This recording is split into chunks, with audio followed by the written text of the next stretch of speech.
Today I want to talk about Oklahoma's 2020 schedule, which was released earlier today, and all that's coming up after the bumper. Don't be cornering me. Hold up. Time. You gotta help me with that corner shit. What's up, kinfolk? It's RJ Young. I am not on a step mill. Consider hitting the like and subscribe button because I upload a video every single day.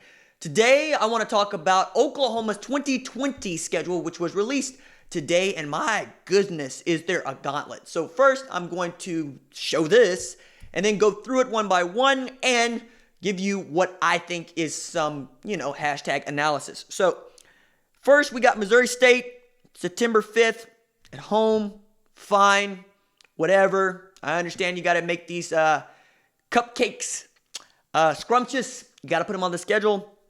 Whatever, Missouri State, have fun catching that L. Tennessee comes to Norman on September 12th. That's a Saturday kick. Hopefully it's a 7 o'clock kick, but, if Fox has their way, it'll be at 11 a.m. I don't think that they will, though. I think this is going to be an ESPN ABC game.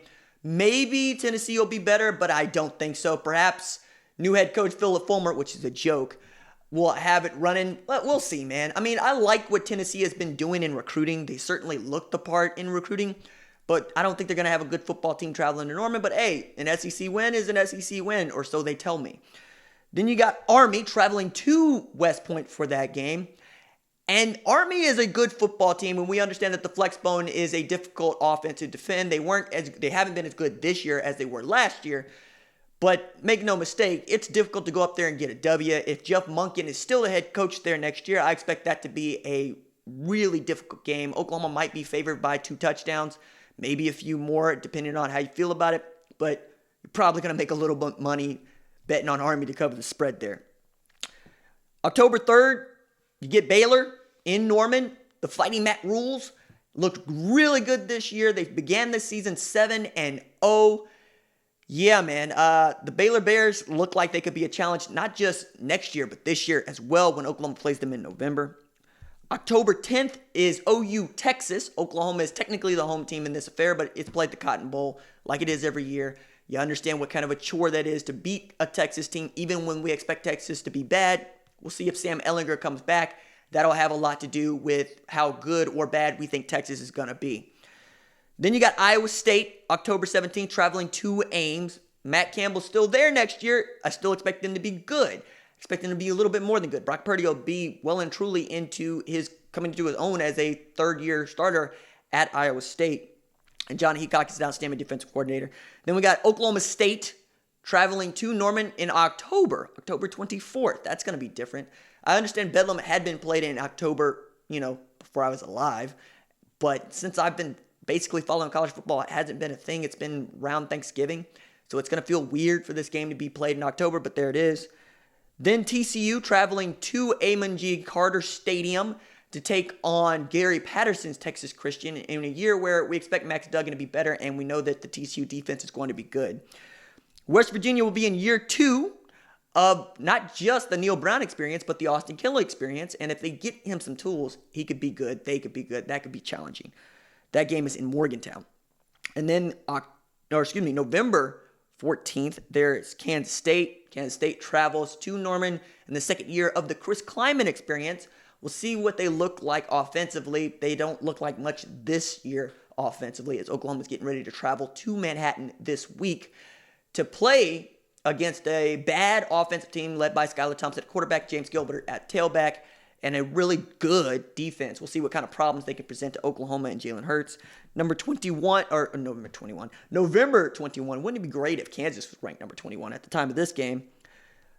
Les Miles and company are going to travel down to Norman to play Oklahoma, with Brent Dearman, I think, being well and truly settled at offensive coordinator by then.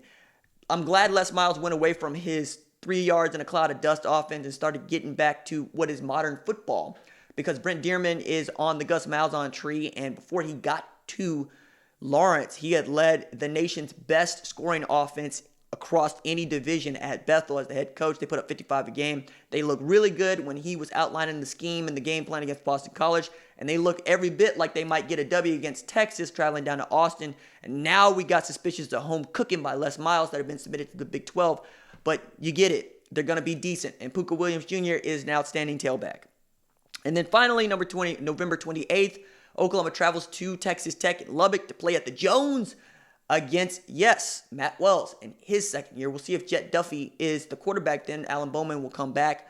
It's going to be interesting. So in looking at the schedule, you got a brutal 5-game stretch beginning with Army and going, well, you can say 6-game stretch if you wanted to, straight through to TCU, or you cap it off with Bedlam because there's no bye in there right now, right? It's Army, it's Baylor, it's Texas, it's Oklahoma, it's Iowa State, Iowa. It's Iowa State, and then it's Oklahoma State. And you got to go to New York, got to travel home.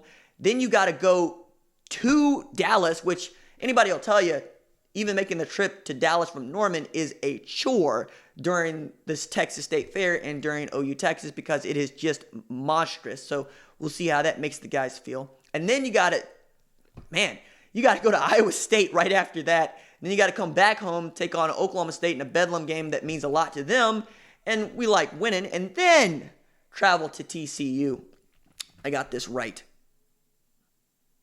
Yeah, man. And then you got to travel to West Virginia in a year where they could be good. I mean, this is just a brutal schedule with the home and away and the home and away and the home and away. Yo, if I'm Oklahoma, I'm looking at trying to put in some sort of another bye week in there. Maybe flex the Iowa State game into week 0 if at all possible. Move some stuff around because this is rough, especially when you understand that Oklahoma's going to be facing 5 quarterbacks that'll be in their second years in a system in the Big 12. That's going to be pretty, or not just in their second year, 5 quarterbacks that are going to be experienced, right? Because Brock Purdy's going to be in his 3rd year there. Oh, man, this is rough. Yeah, this is rough. You also got, Austin Kendall's going to be coming. Yeah, Max Duggan. Yeah, and Oklahoma's going to have an inexperienced quarterback. Whether Spencer Rattler, Tanner Mordecai remains to be seen, but, man, that's going to be rough. Can Alex Grinch's defense do that? Especially when there's conversations about whether or not Alex Grinch will even be the defensive coordinator at Oklahoma next year because his name is already being brought up for jobs that aren't even open yet, particularly at Michigan State and a couple of other MAC schools where he might get a really heavy look depending on how Oklahoma finishes this season. But you're also going to lose Kenneth Murray Jr. at will linebacker. That means Deshaun White and either Brian Asamoah or Deshaun White, maybe Levi Draper. Those are your middle linebackers. You lose Neville Gallimore up front. You probably use some guys in the back end just a little bit, maybe Parnell Motley. We'll see. This could be rough. You lose CeeDee Lamb into the draft, but everybody expects you to reload at wide receiver because you already look good with the true freshman. Probably lose Creed Humphrey in the draft, so you're going to be breaking in a new center in EJ and Domo O'Gara. Yeah, next year could be dare I say it, down year for Oklahoma, and the schedule is not going to help. All right, tell me what you think in the comments below. That's it for me. Doses.